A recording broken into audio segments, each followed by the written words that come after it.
नमस्कार साथियों, कैसे हैं आप सब। जिन माँ बापों ने हमको जन्म दिया है उनके लिए दो लाइनें।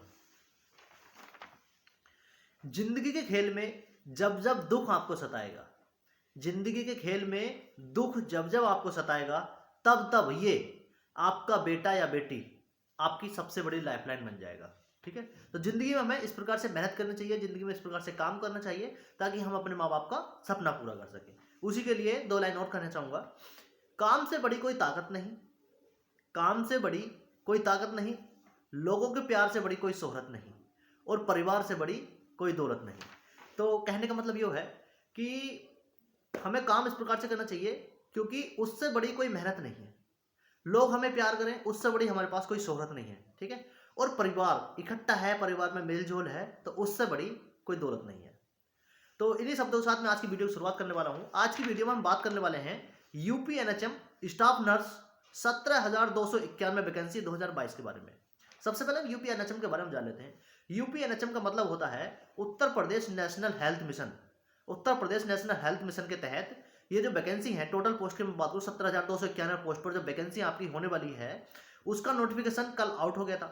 यानी 27/11 को नोटिफिकेशन आउट हुआ और आपके फॉर्म अप्लाई भी स्टार्ट हो गए। सबसे पहले बात कर लेता हूँ एप्लीकेशन जो फॉर्म है यूपी एनएचएम यानी Uttar Pradesh national health mission 17,291 post के जो एप्लीकेशन फॉर्म स्टार्ट हैं वो आप कर सकते हैं 27/11 यानी परसों से आप सभी के फॉर्म एप्लीकेशन स्टार्ट हो गए हैं। कब तक आप फॉर्म फिल कर सकते हैं? 12/12 यानी 12 दिसंबर तक आप सभी अपना फॉर्म अप्लाई कर सकते हैं। जो भी कैंडिडेट इच्छुक हो वो बहुत जल्दी इसमें अप्लाई कर दें क्योंकि बहुत बड़ी वैकेंसी आप सभी के सामने है। ठीक है, यूपी एनएचएम न्यू वैकेंसी 2022 के बारे में जैसे मैं बात कर रहा हूं, तो 2022 में स्टाफ नर्स के लिए बहुत बड़ी अपॉर्चुनिटी आप सभी के सामने है। जिन्होंने डीएमएलटी कर रखा है, जिन्होंने फार्मासिस्ट कर रखा है, जिन्होंने नर्स का कोर्स कर रखा है, उनके लिए तो यह बहुत ही बड़े सोने पर सुहागा होने जा रहा है। ठीक है, इसी क्रम में विस्तार से बात करेंगे एप्लीकेशन फीस। जब आप फॉर्म फिल करेंगे तो इसमें आपको फीस क्या देनी है, तो आपको जीरो, आप किसी भी कैटेगरी से बिलोंग करते हो, चाहे वो जनरल हो, OBC, SC, ST, physical handicraft या किसी भी आप दिव्यांग हो, आपको कोई भी फीस नहीं देना है, यानी जीरो पे इन्होंने रखा है। ठीक है, उसके बाद आगे बात कर लेते हैं admit card and exam date.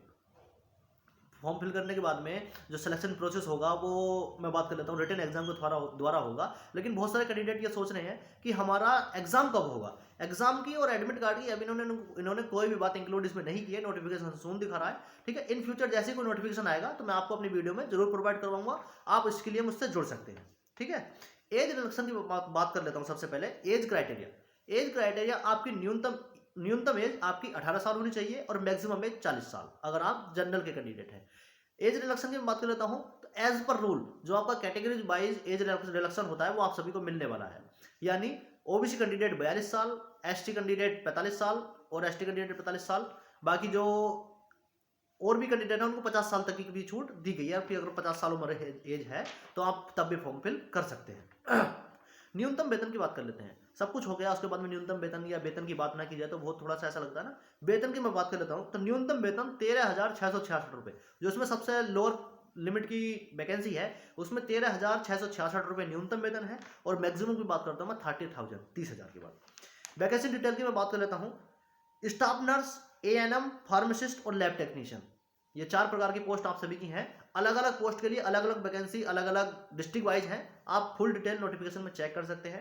Video short बनाऊंगा इसलिए मैं थोड़ा सा अलग से इनकी क्वालिफिकेशन बता देता हूँ। ठीक है, सबसे पहले हम बात कर लेते हैं स्टाफ नर्स। स्टाफ नर्स के लिए आपको बीएससी नर्सिंग होना बहुत जरूरी है। और भी चीजें इसमें इंक्लूड है, बाकी आप नोटिफिकेशन में चेक कर सकते हैं, लेकिन हाँ स्टाफ नर्स के लिए आपको बीएससी नर्सिंग होना बहुत जरूरी है। अब मैं बात कर लेता हूँ एएनएम के लिए। एएनएम में आप सभी को डिप्लोमा नर्सिंग और एएनएम, डिप्लोमा एएनएम नर्सिंग आपका होना बहुत जरूरी है। फार्मासिस्ट की मैं बात कर लेता हूं। जो फार्मासिस्ट की पोस्ट पर एप्लीकेशन फॉर्म फिल करेंगे उनकी मैं बात कर लेता हूं। 12th with degree and diploma in pharmacy, आपको फार्मेसी का डिग्री एवं डिप्लोमा होना चाहिए और न्यूनतम आपकी जो क्वालिफिकेशन है वो 12th होनी चाहिए। ठीक है, इसके बाद मैं बात कर लेता हूँ लैब टेक्नीशियन। लैब टेक्नीशियन में इसमें बहुत सारी चीजें इंक्लूड की हुई हैं। 10+2 साइंस स्ट्रीम, आपका 12वीं होना जरूरी है लेकिन साइंस स्ट्रीम से होना बहुत जरूरी है। ठीक है, उसके बाद मैं बात कर लेता हूँ diploma in lab technician. Lab technician का डिप्लोमा भी होना बहुत जरूरी है एवं डिग्री। डिग्री किस चीज़ की? MLT, जो DMLT होती है ना, जो पैथोलॉजी लैब में होते हैं, ठीक है। रजिस्ट्रेशन विद काउंसिल, जो MLT की डिग्री होगी आपकी, वो रजिस्ट्रेशन विद काउंसिल होगी। 10+2 science stream and diploma and degree DMLT की, ठीक है, रजिस्ट्रेशन विद काउंसिल। तो इन्हीं सभी चीज़ों के साथ में UPNHM, UP national health mission के तहत आप सभी के सामने 17,291, बहुत बड़ी वैकेंसी, बहुत बड़ी अपॉर्चुनिटी आप सभी के सामने है। इच्छुक कैंडिडेट फॉर्म में अप्लाई कर अपनी तैयारी स्टार्ट कर दे। जैसे वैकेंसी का मतलब 2022 में ही आई है ना, तो 2022 में आने का मतलब फरवरी या मार्च में आप सभी का एग्जाम हो जाएगा, ये आप कंफर्म कर लीजिए। तो आपका सिलेक्शन लेने की आपको अभी से तैयारी करनी पड़ेगी, तभी आपका सिलेक्शन हो पाएगा। वीडियो कैसी लगी? पसंद आई हो अपने दोस्तों में लाइक करें, शेयर करें, और वीडियो में आपको कुछ ऐसा लगा हो कि आपको लिए हेल्पफुल है, तो आप चैनल पर नए हो तो प्लीज़ चैनल को सब्सक्राइब कर सकते हैं, ताकि मेरा मोटिवेशन बढ़ा रहे। साथियों, आज की वीडियो में ज़्यादा कुछ नहीं कहते हुए आज की वीडियो में बस इतना ही। मिलते हैं किसी अगली वीडियो में नए टॉपिक को नए जानकारी के साथ। तब तक के लिए बाय बाय, टेक केयर, जय हिंद।